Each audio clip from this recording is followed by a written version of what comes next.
Bonjour à tous. 85,4% de réussite au bac dans l'académie de Besançon. Sur les 11 449 candidats inscrits, 9 783 ont été admis à l'issue du premier groupe d'épreuves, soit une hausse de 0,4 points par rapport à 2025. La réussite dans les filières technologiques, 79,5% et professionnelles, 81,6% progresse de 1,3 et 1,4 points par rapport à la précédente session. Un léger recul en revanche pour le bac général de 0,5 points et un taux de réussite de 90%, 85,9% de réussite au bac dans l'académie de Dijon. Le ministre de l'Éducation nationale attendu en septembre en Saône-et-Loire, Édouard Geffray, répond à l'invitation de Marie Mercier, sénatrice du département. Il doit répondre aux inquiétudes des mères confrontées aux fermetures de classes. Ces derniers ont le sentiment que la seule solution proposée par l'État consiste à réunir les classes. Tous les départements de la Bourgogne-Franche-Comté sont en vigilance orange canicule. Le département du Jura et du Doubs sont concernés dès ce midi et rejoignent les départements de la Côte d'Or et de la Saône-et-Loire, déjà en vigilance orange depuis hier.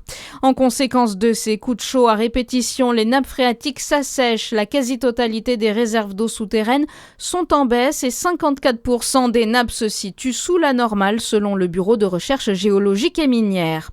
Un lynx a été mortellement percuté lundi dans le massif jurassien. À la sortie de la cure, une voiture l'aurait percuté à une vitesse très élevée. Une centaine de collisions mortelles sur le lynx boréal sont à dénombrer depuis 4 ans côté français. Un film de prévention sera présenté en avant-première le 9 octobre à Lons-le-Saunier. La Côte d'Or a d'incroyables talents, musiciens, peintres, photographes ou cuisiniers. Pour les découvrir, rendez-vous à l'Écluse de la Charme à Saint-Victor-sur-Ouche cet été.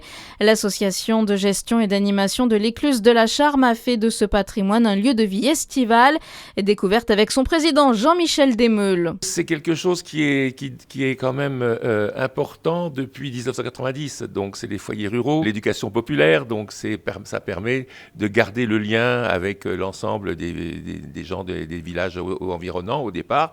Et puis, c'est de faire connaître tout ce qui est musique. Alors, il y a des groupes tous les samedis soirs, des dîners-concerts, quelques vendredis soirs aussi. Donc, on fait effectivement de la restauration, mais on fait des expositions, on fait des stages et on emmène les gens tous les dimanches en balade. Des propos recueillis par Charlie Chevasson. La trentaine de bénévoles vous accueille tous les jours de juillet et d'août. Les lignes T1 et T2 interrompues pendant un mois à Besançon. Coupure dès lundi prochain afin de permettre la réalisation de travaux pour la mise en place du futur terminus Brûlard. 2 lignes de bus de remplacement assureront la desserte des stations habituellement desservies. Et puis en cyclisme, nouveau maillot jaune sur le Tour de France. À 30 ans, Thorsten Treune porte pour la première fois la tunique de leader du classement général. 5e étape aujourd'hui entre Lannemezan et Pau. À suivre votre météo sur Fréquence Plus.